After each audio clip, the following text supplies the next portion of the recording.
السلام علیکم۔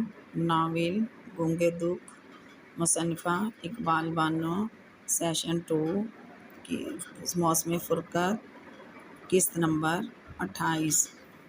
سردار قادر خان لغاری کمرے میں ٹہلتے ہوئے ایک دم ہی رک گئے تھے۔ انہوں نے ایک نظر کرسی پر بیٹھی حفیظہ بیگم کی طرف دیکھا اور پھر ان کی نظریں نادر خان پر ٹک گئیں جو سینے پر بازو باندھے سر جھکائے کھڑا تھا۔ اس کی نظریں دبیز ایرانی قالین کے گل بوٹوں پر جمی ہوئی تھیں اور سماعتیں منتظر تھیں قادر خان کی آواز سننے کی۔ نادر خان نے اپنا ارادہ بتا دیا تھا اور اب اس باب کے ساتھ ساتھ ماں کے فیصلے کا بھی انتظار تھا۔ وہ ہر صورت جواب ہاں میں چاہتا تھا۔ ہوں، قادر خان لغاری نے ہنکارا بھرا اور بولے، تم تو شادی کرنا چاہتے ہو؟ نادر خان کا جھکا سر مزید جھک گیا اور ٹھوڑی سینے سے آ لگی۔ کچھ بھی تھا، وہ اپنی روایات پر پابند تھا، اور ان کے ہاں یہ روایت کب تھی کہ والدین کی آنکھوں میں آنکھیں ڈال کر بات کی جاتی۔ یوں بھی نادر خان میں اتنی جرأت نہ تھی۔ سردار قادر خان لغاری کہہ رہے تھے، مجھے یہ خوشی ہے کہ تم شادی کے لیے راضی ہو گئے ہو۔ وہ رکے۔ تم اس سمینہ کو اپنانا چاہتے ہو جس نے تمہیں ٹھکرا دیا تھا؟ حفیظہ بیگم تو مارے دکھ کے آواز ہی نہ نکل رہی تھی۔ اماں جی، مجھے ٹھکرا کر اس نے جسے اپنایا تھا وہ اب اسے شدید ترین نفرت کرتی ہے، نادر خان نے بتایا۔ اچھا، وہ ہنسی۔ اسے تم ملے ہو تو عرفان سے نفرت ہو گئی، کل کلاں کو کوئی تم سے اچھا مل گیا تو اسے تم سے بھی نفرت ہو جائے گی۔ بابا سائیں، اسے کھوٹے اور کھرے کی پہچان ہو گئی ہے۔ اسے احساس ہو چکا ہے کہ ہر کوئی اپنے جیسوں ہی میں اچھا لگتا ہے اور یہ احساس کر لینے والے پھر وہی غلطی نہیں دہراتے۔ نادر، یہ مت بھولو کہ اس کی ایک جگہ کی وجہ سے کتنے ہی دل زخمی ہوئے ہیں۔ کسی صورت میں اس کمین ذات کو بہو نہیں بنا سکتا۔ قادر خان نے اپنا فیصلہ سنا دیا اور نادر کو لگا جیسے کسی نے تیر اس کے دل میں کھبو دیا ہو۔ بابا سائیں، وہ میرے دل کی اولین تمنا ہے اور میں آپ سے توقع رکھتا ہوں کہ میری خواہش کا احترام کیا جائے گا۔ نادر خان کا لہجہ حتمی اور چٹان کی طرح مضبوط تھا۔ تو تم فیصلہ کر چکے ہو؟ انہوں نے نادر کو سرتاپا دیکھا۔ شاید ہاں۔ نادر کے اطمینان میں ذرا فرق نہ آیا تھا۔ پھر ہم سے پوچھنے کی کیا ضرورت ہے؟ حفیظہ بیگم نے لفظ چبا چبا کر ادا کیے۔ میرے فیصلے کی توثیق آپ ہی دونوں نے کرنی ہے۔ پلیز اماں جی، انکار مت کیجیے گا، نادر ملتجی انداز میں بولا۔ میرا دل نہیں مانتا، حفیظہ بیگم تڑپ کر بولی۔ تب کیوں دل ماننا تھا جب آپ نے اور بابا سائیں نے میری زندگی کا اتنا اہم فیصلہ کر لیا تھا اور بچپن ہی میں وہ فیصلہ میرے ذہن میں ٹھونس دیا کہ میری آئندہ زندگی کی ساتھی صرف اور صرف سمینہ ہوگی۔ پھر میں نے شعور کی منزل پر قدم رکھا تو سوتے جاگتے صرف اس کے بارے میں سوچا اور وقت گزرنے کے ساتھ ساتھ اس کا نقش اتنا گہرا ہو گیا کہ اس کی شادی کے بعد ذہن سے کھرچنا بھی چاہا تو نہ کھرچ سکا۔ جب بھی زندگی کے ساتھی کے بارے میں سوچا صرف سمینہ ہی کا حوالہ سامنے تھا۔ اس کا نام نظروں کے سامنے آ گیا۔ میں کسی اور لڑکی کے ساتھ کبھی خوش نہ رہ سکوں گا۔ وہ غصے سے بولے گیا، بد لحاظ ہو گیا تھا، اور اگر تم سمینہ کے ساتھ بھی خوش نہ رہ سکے تو؟ نادر خان نے غور سے نادر کی طرف دیکھا۔ قادر خان نے غور سے نادر کی طرف دیکھا۔ یہ ناممکن ہے، نادر جلدی سے بولا۔ پتر، یہ تمہارا جذباتی فیصلہ تو نہیں ہے نا؟ انہوں نے سوالیہ نظروں سے بیٹے کو دیکھا۔ کیا مطلب بابا سائیں؟ وہ چونک کر بولا۔ اگر تمہارے ذہن میں یہ خیال ہے کہ تم اسے کوئی انتقام لو تو پتر یہ بہت غلط حرکت ہوگی۔ بیٹیاں سب کی سانجھی ہوتی ہیں۔ یہ ٹھیک ہے کہ ہم نے نوابپور والوں سے ہر تعلق ہر رشتہ توڑ لیا ہے، مگر پھر بھی کچھ رشتے ایسے ہوتے ہیں جو توڑنے سے نہیں توڑے جا سکتے۔ رشتے تو بدن پر پہنے لباس کی طرح ہوتے ہیں، جو اتارنا چاہو تو اتار نہیں نہ سکو۔ قادر خان ٹھہر ٹھہر کر بول رہے تھے۔ بابا سائیں، یہ بات تو میرے ذہن میں نہیں آئی، نادر پہلو بدل کر بولا۔ یہ نہ ہو بعد میں دنیا تماشا دیکھے۔ اسے اپناؤ گے تو تمہیں اپنا ظرف سمندر جیسا کرنا پڑے گا۔ ہاں نادر خان، تمہیں بہت ضبط سے کام لینا پڑے گا۔ انہوں نے سختی سے کہا۔ کیوں بابا سائیں، کس لیے؟ نادر نے پوچھا۔ اس لیے کہ کسی وقت بھی وہ انتقام کا شوکتا ناک تمہارے دل کی پٹاری میں سر اٹھا سکتا ہے۔ اپنے ٹھکرائے جانے کا انتقام تم نے اس سے لینا چاہا تو تمہاری محبت اور ریاضت پر پانی پھر جائے گا۔ سوچو، خود کو ٹٹولو، دل کے کسی گوشے میں انتقام کی ذرا سی بھی پرچھائی ہو اگر تو سمینا سے شادی مت کرو۔ انتقام کی خواہش میں تم خود بھی کہیں کہ نہ رہو گے کہ انتقام کی آگ راکھ کر دیتی ہے۔ وہ اسے سمجھا رہے تھے۔ جی، نادر نے سر جھکائے اور قادر خان لغارے کہہ رہے تھے۔ نادر خان، یہ یاد رکھو کہ جو شخص اپنے دشمن پر نت نئے وار کرنے کے بارے میں مناسب موقع کی تلاش میں ہوتا ہے، ہر وقت ہر پل اس کا ذہن دشمن پر حملے کے نئے نئے طریقے سوچتا رہتا ہے۔ پھر کوئی سوچ اس کے قریب نہیں پھٹکتی۔ تب جانتے ہو، بندہ کہیں کا نہیں رہتا، کوئی کام اس سے ڈھنگ کا نہیں ہو پاتا، کیونکہ ذہن تو شیطان کی آماجگاہ بنا ہوا ہوتا ہے۔ پتر، اگر تم نے سمینا سے انتقام لینا ہے تو اسے شادی کا خیال دل سے نکال دو۔ کچھ بھی ہے وہ ہمارا خون ہے اور یتیم بچی ہے۔ بابا سائیں، اگر ایسی بات ہوتی تو عرفان نے اسے طلاق دے دی ہے، بس میرا انتقام پورا ہو جانا چاہیے تھا۔ جب کہ انتقام والی بات ہی نہیں ہے بابا سائیں، بات تو ساری یہ ہے کہ میں اس کے علاوہ کسی سے شادی کا سوچ بھی نہیں سکتا۔ نادر خان نے انہیں مطمئن کرنا چاہا۔ حفیظہ بیگم جو خاصی دیر سے باپ بیٹے کے درمیان مکالمے سن رہی تھیں اور قادر خان ڈھیلے پڑ گئے تھے تو وہ گیلی لکڑی کی طرح سلگ کر بولیں۔ کیا دنیا کی لڑکیاں مر گئی ہیں؟ تمہارے لیے وہی طلاقن رہ گئی ہے۔ میں نے صرف اسی سے شادی کرنی ہے اماں جی، نادر نے کہا۔ کیا گھول کر پلا دیا اس خوبصورت بلا نے، وہ رو دیں۔ اور اماں جی، آپ جائیں گی نواب پور ٹوٹے رشتوں کو جوڑنے؟ نادر خان کا لہجہ بیک وقت سخت بھی تھا اور نرم بھی۔ میں جاؤں؟ حفیظہ بیگم سینے پر ہاتھ رکھ کر آنکھوں میں حیرت لیے پوچھ رہی تھی۔ ہاں، آپ جائیں گی اماں جی، یہ میرا فیصلہ ہے اور خواہش بھی۔ اگر میری بات نہ مانی گئی تو شاید میں انتہا سے گزر جاؤں۔ کیا کہنا چاہتے ہو؟ قادر خان لغاری بل کھا کر بولے۔ جو آپ سمجھ رہے ہیں۔ ہماری مرضی کے بغیر تم سمینا کو اپناؤ گے، یہ تو میں نے نہیں کہا بابا سائیں۔ نادر باپ کے کیڑے تیوروں کو سے گھبرا گیا، پھر ہمت کر کے بولا۔ میں یہ سوچ کر آیا تھا کہ آپ لوگ میری بات مان لیں گے۔ اگر ہم نہ مانیں پھر؟ نادر خان آبرو چڑھا کر پوچھ رہے تھے۔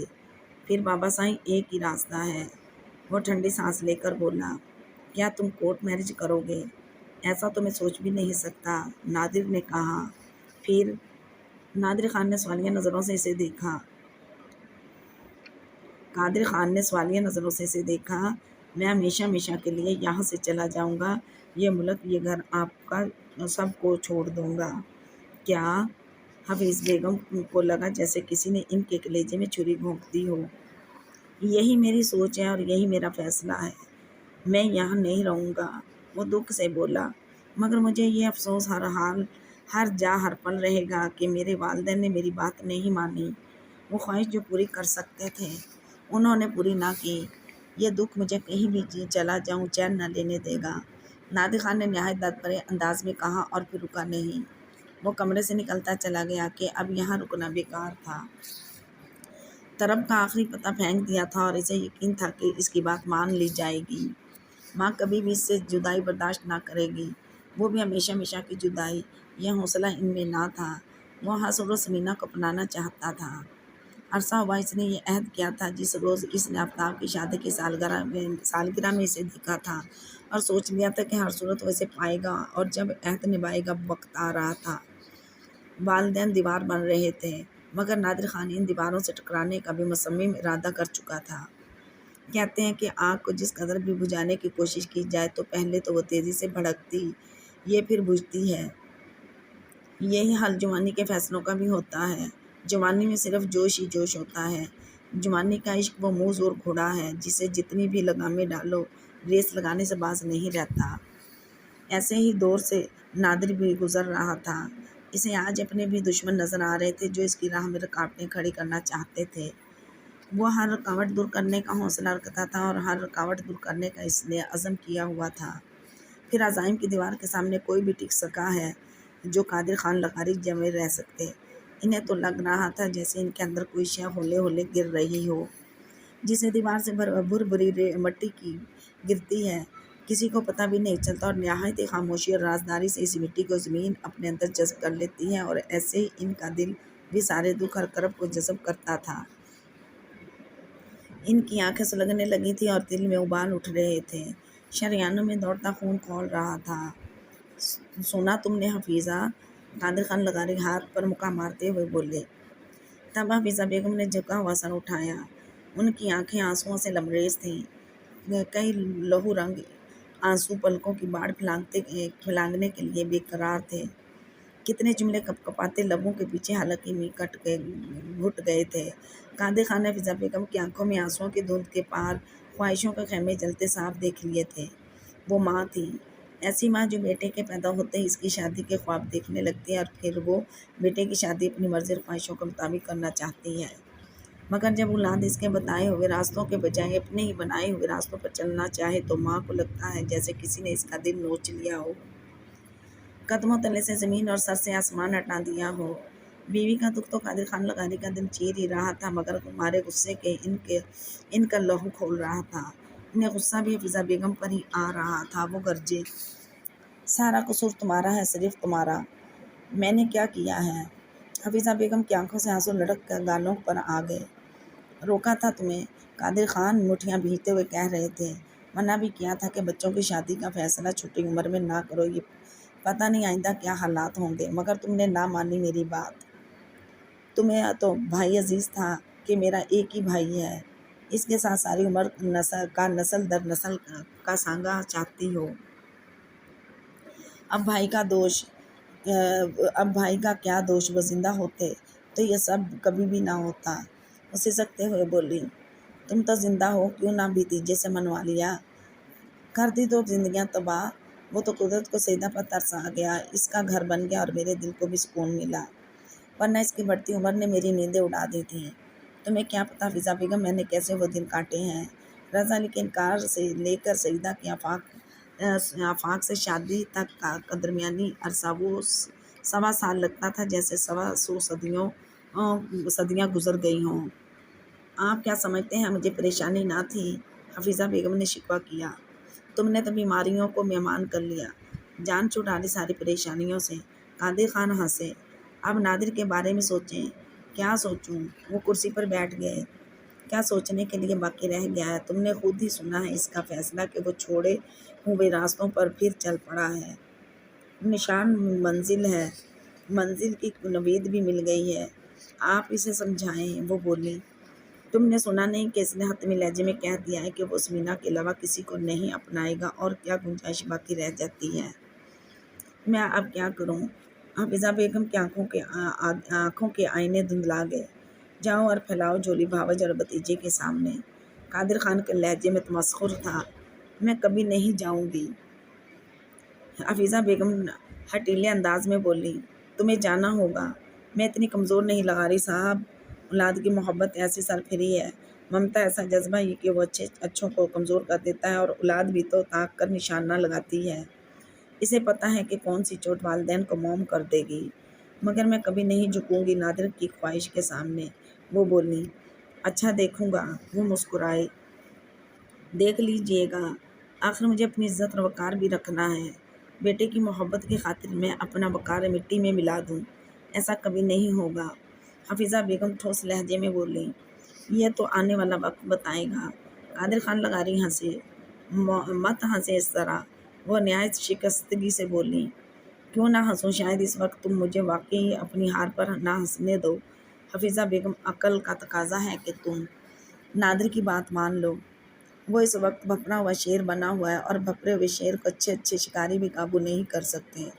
ہماری بہتری اسی میں ہے کہ ہم اس کی بات مان لیں کہ اس نے کرنا وہی ہے جو اس نے دل میں ٹھانی ہے، عاقل و بالغ ہے، اسے ہماری پرواہ نہیں ہے۔ حفیظہ تو مان لے میری بات، اگر اسے ہماری پرواہ ہوتی نہ تو وہ بھی کبھی بھی مٹے ہوئے نشانوں پر نہ چلتا۔ گرفتار ہو گیا ہے وہ سمینا کے حسن کے طلسم میں، اب وہ ہمارے رکے گا نہیں، تم کتنے ہی واسطے دو، وہ کچھ حاصل نہ ہوگا۔ میں پانی میں مدھانے چلانے کا فائدہ۔ اس کے انداز میں، اس کے لہجے لفظوں سے میں نے بغاوت محسوس کر لی ہے۔ جائے کرے وہ شادی سمینا سے، چلا جائے ہمیشہ کے لیے۔ وہ بھبک کر رو دی۔ قادر خان اٹھ کر ان کے قریب آ بیٹھے اور ان کا ہاتھ تھام لیا۔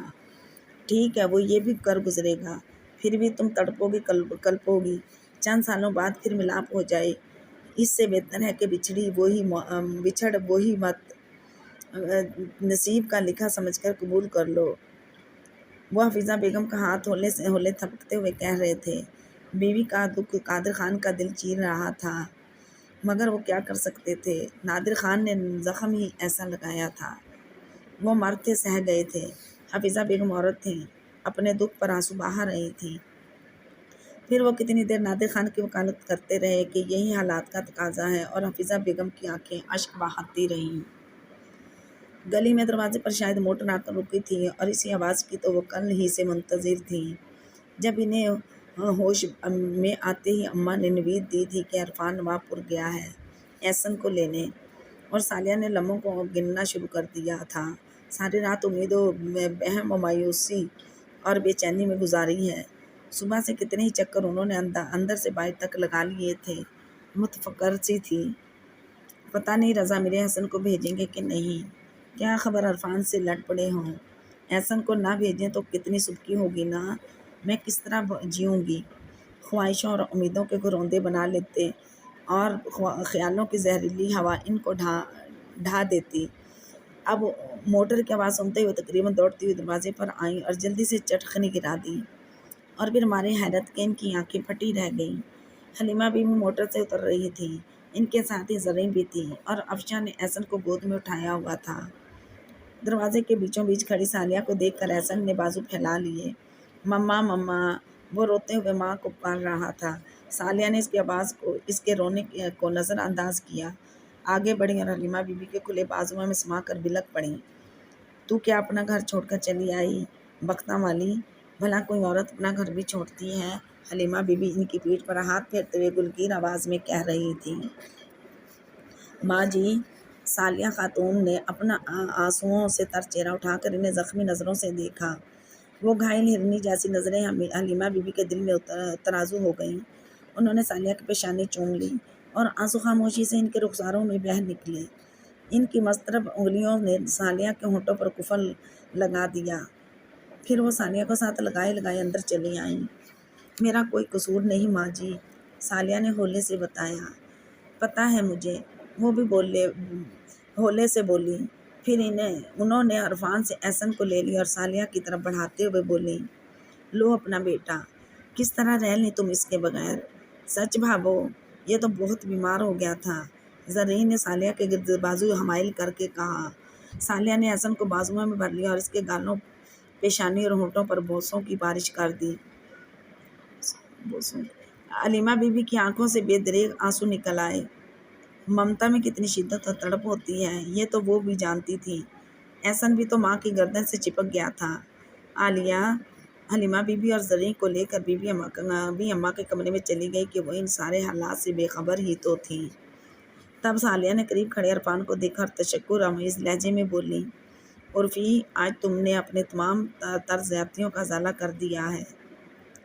آپا، آپ کو ساری خوشیاں ملیں گی، عرفان نے کہا۔ اچھا، وہ مسکرائیں۔ ہاں آپا، ماں جی آپ کو لینے آئی ہیں، عرفان نے انکشاف کیا۔ مجھے لینے؟ سالیہ کے لہجے میں حیرت تھی۔ ظاہر ہے بہو کے بغیر حویلی ویران ہے، وہ اپنی حویلی کی رونق واپس لے جانا چاہتی ہیں، عرفان نے وضاحت کی۔ رضا نے اس حویلی کے دروازے مجھ پر بند کر دیے ہیں، سالیہ نے بتایا۔ نہیں آپا، انہوں نے خود کہا ہے کہ حویلی کے دروازے آپ کے لیے کھلے رہیں گے۔ نہیں عرفان، میں اب وہاں نہیں جاؤں گی، سالیہ کے لہجے میں ترشی تھی۔ کیوں آپا؟ عرفان کی آنکھوں کی مکیں حیرتیں بن گئیں۔ کیا تم بوجھ سمجھو گے؟ ایسا خیال بھی دل میں مت لائیے گا، وہ تڑپ کر بولا۔ پھر مجھے وہاں جانے پر مجبور مت کرنا، وہ بولی۔ رضا بھائی نے کہا ہے کہ، عرفان نے کہنا چاہا، مگر سالیہ نے اس کی بات کاٹ دی۔ وہ کچھ بھی کہتے رہیں۔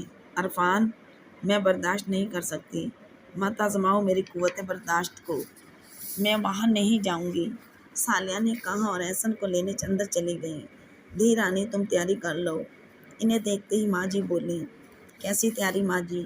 ثانیہ ایک کونے میں بیٹھ گئیں۔ گھر نہیں چلنا؟ انہوں نے پوچھا۔ کون سا گھر ماں جی؟ ثانیہ نے احسن کے نرم بالوں میں انگلیاں پھیرتے ہوئے پوچھا۔ دھی رانی، تیرا گھر۔ ماں جی، آپ کو پتہ ہے آپ کے بیٹے نے مجھے کس طرح وہاں سے نکالا، جو بقول آپ کے میرا گھر ہے۔ نہیں ماں جی، وہ میرا گھر نہیں، تبھی رضا علی نے میری کوئی بات سنے بغیر نکال دیا کہ گھر کے اصل مالک تو وہ ہیں۔ یوں ہی کہہ دینے سے تو گھر اپنے نہیں ہو سکتے نا۔ ثالیہ دکھ سے ہنسی۔ سب حیرت سے انہیں دیکھنے لگے۔ عالیہ چائے اور ناشتہ بنا کر لے آئی تھی اور چاندنی پر ہی ناشتہ لگا رہی تھی۔ انیزہ بھی اس کے ساتھ دے رہی تھی۔ بھابو، وہ آپ ہی کا گھر ہے، زرین نے بھی حصہ لیا۔ اچھا، ثالیہ کے لب کانپے۔ ہم لینے آئے ہیں آپ کو، ہے نا ابو جی؟ زرین حلیمہ بی بی کی طرف دیکھا، وہ ساری لا کر رہ گئیں۔ تب ثالیہ نے احسن کو بھی اماں کی گود میں دیا اور خود حلیمہ بی بی کے پاس آ کر بیٹھ گئیں۔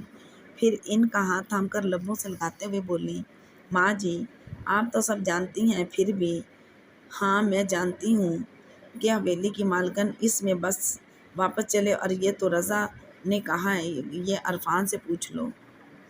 مجھے پتہ ہے کہا ہوگا انہوں نے۔ ثالیہ کے لبوں پر مسکان بکھر گئی۔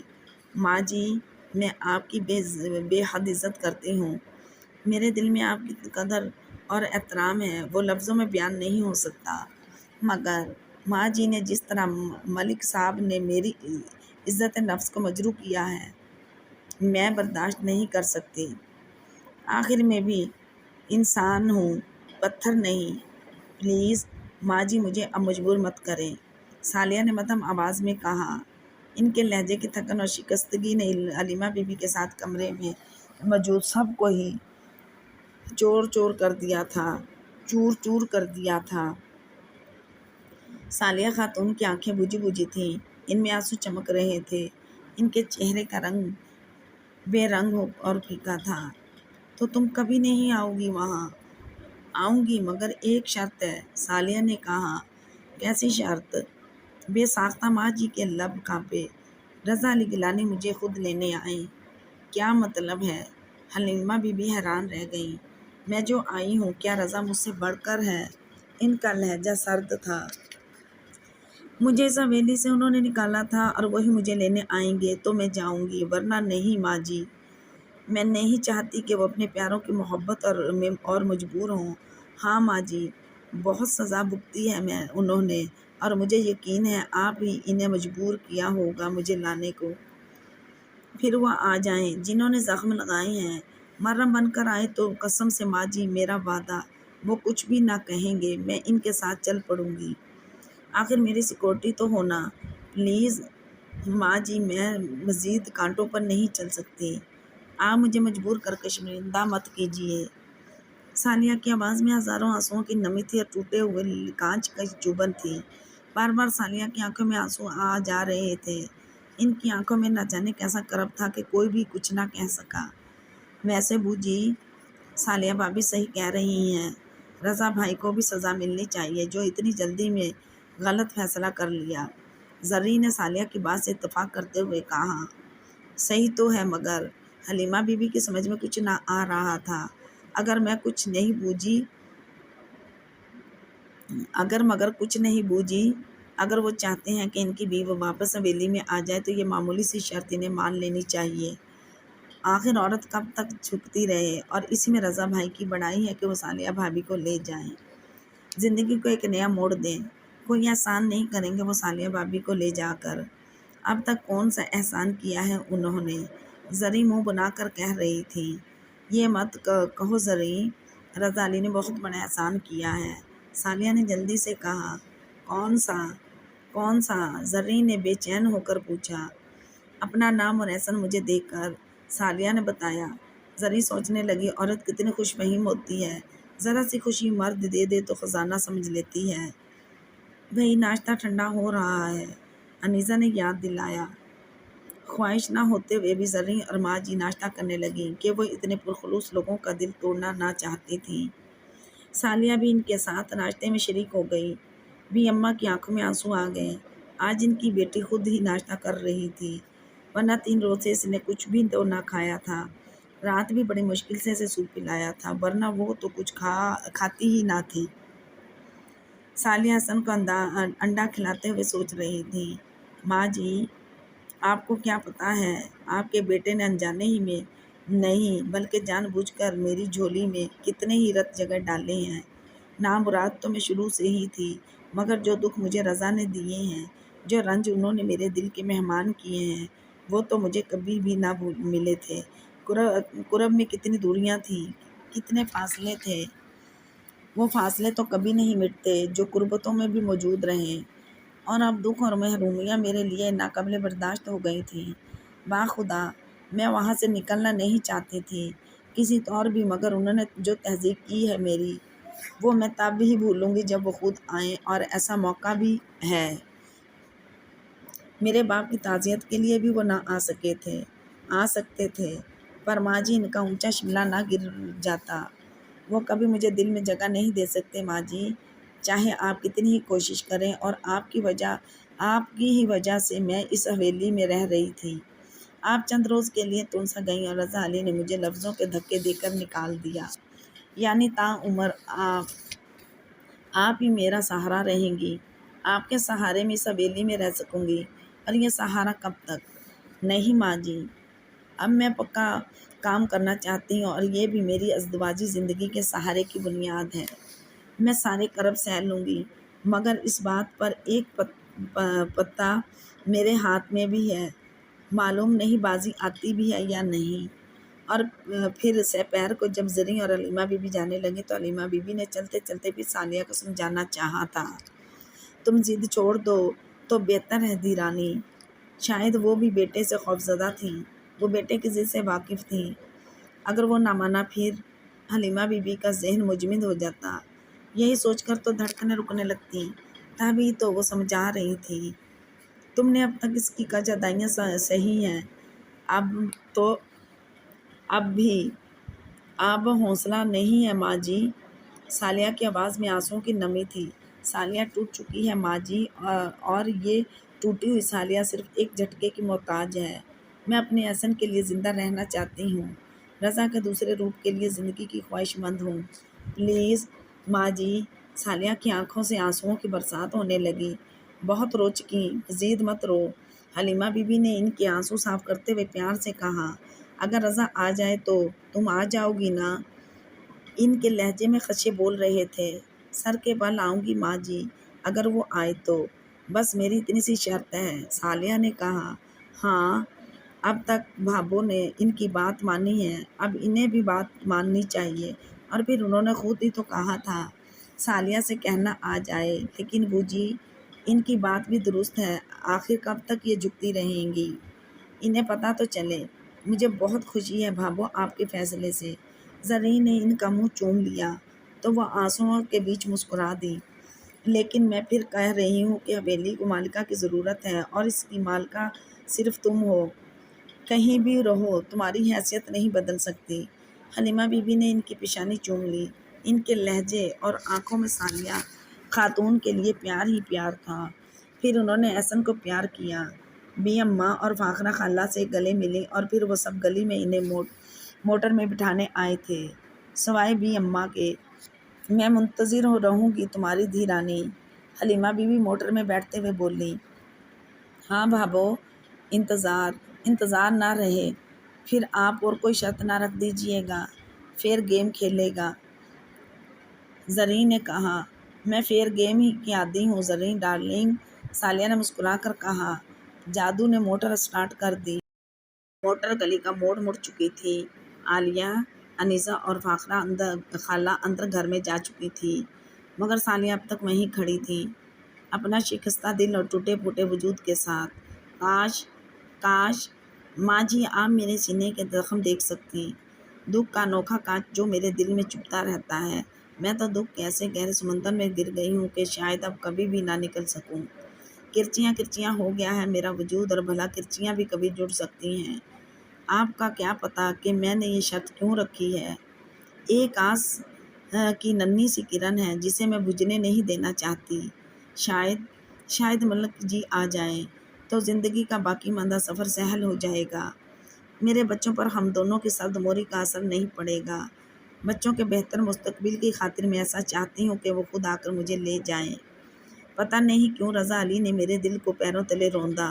شاید انہیں پتہ نہیں تھا کہ میرا دل اسیر ہو چکا ہے ان کا۔ اندر چلیں آپا، عرفان نے ان کے کندھے پر ہاتھ رکھ کر مدھم لہجے میں کہا تو سالیہ چونکی، پھر قدم اٹھا لیے۔ عرفان کھلے دروازے سے اندر جا چکا تھا، وہ بھی اندر آئیں اور دروازہ بند کر دیا، اور لمحے کے 11ویں حصے میں ان پر یہ ادراک ہوا جسے ماں جی کو تنہا رخصت کر کے انہوں نے اپنی تقدیر اور مقدر کا دروازہ بھی بند کر دیا ہو۔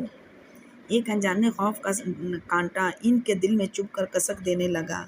انہیں دل کی دنیا ویران ہوتی محسوس ہوئی، جیسے دل کے صحرا میں تیز جکڑ چل رہے ہوں اور بگولے اٹھ رہے ہوں۔ ان کا جی چاہا وہ چیخ چیخ کر روئیں۔